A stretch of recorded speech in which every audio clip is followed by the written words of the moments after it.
Jam on toast! Hey there, welcome to the Jam. I'm Cameron, and today the toast is 2, Red vs. Blue, Season 5. The short sell on this one is that the teams investigate and confront the conspiracy lurking in everything with what's going on, with the idea that Red and Blue are the same, them both talking to Vic, and who the aliens and O'Malley have been talking with. I know this isn't the last season, but this is the last season for Blood Gulch, so keep that in mind. Once again, my love it for this one is body jumping. I think that's one of the most fun things that Rooster Teeth has done ever, and I love the way they use the guy walking around to Zoom, and I love the way they set it up in general to do the different characters with O'Malley. It's very promising for future aspects in certain cases. I hate it this time, as much as I actually do like the character. I think Sister really seems like it was 5 years of pent-up rage of people thinking Griff was yellow.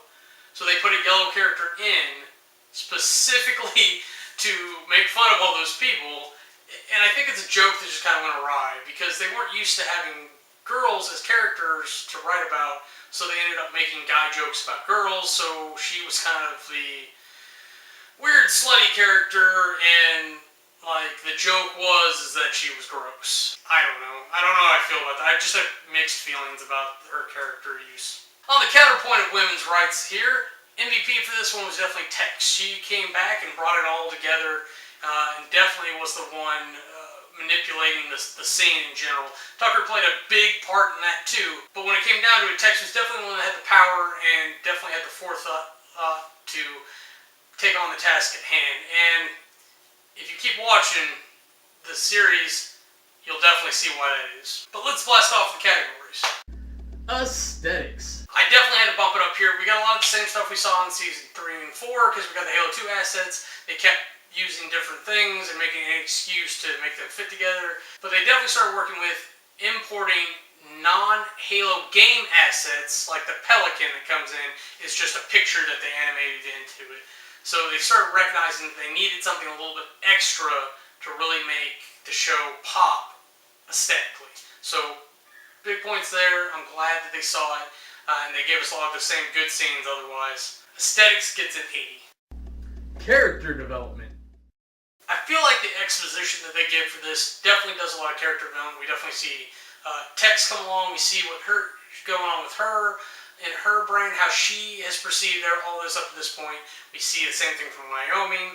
We get ideas from Flowers and the aliens and what this has really all been about. And without getting too much on the Red and Blue situation, we get a hell of a lot of development on what's happening outside the planet in general and the universe, and what's happening with the war against the aliens, and slight references to Master Chief, Halo Combat Evolved, that universe as well. Character development gets an 85. Storyline. Now, given all the development I just talked about, I was kind of knocked away by the story. The ultimate story, like that's what's actually happening. That's what was hidden behind all this conspiracy, even though Church was somehow part of it.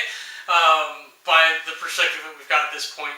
It's super interesting to see what they did with it and how they wrapped this up. And they really put a good end to this Blood Gulch Chronicles. Storyline gets a 90. Compulsion. This was a good mix of story and humor. We got a little bit more of season 3, not quite as funny, but it was more important to have the good story down. I think they definitely nailed that. They pieced it all together. They gave us something to end on so that if Rooster Teeth was done with Red vs. Blue at that point, it could have ended on a good note, and I think it almost did. I think if Strangerhood had taken off, they may not have continued on with this, but it's a good product, and I'm glad they kept on with it. Even though the Blood Gulch Chronicles is over, Compulsion gets a 92. After all of that, we get an average of 86.75.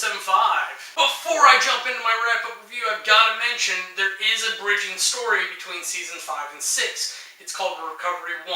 If you have the discs, it's on your Blood Gulch Chronicles bonus disc. I think it's technically attached to season 5 if you're dealing with it like that. But it's called Recovery 1, and it introduces a couple characters that we haven't met yet, and builds up to what kicks off in season 6. So it does happen at least simultaneously, not after season 5, but before season 6. But for my wrap-up review, I've got to say, I'm so happy we got to this point, and I'm just So glad we got to go on this journey together. Once again, this was a review for hashtag We Are Movie Club. This week was my pick.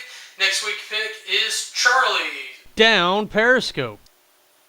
His channel and search the hashtag to see everything that we've been up to in the past. Reach out to us at We Are Movie Club at the Twitters and let us know if you want to get involved. Do your own review, include the hashtag, and we'll see you around. That's it for me. I'm Cameron. If you don't like me, bite me. If you want to see anything else we're up to, go ahead and click the annotations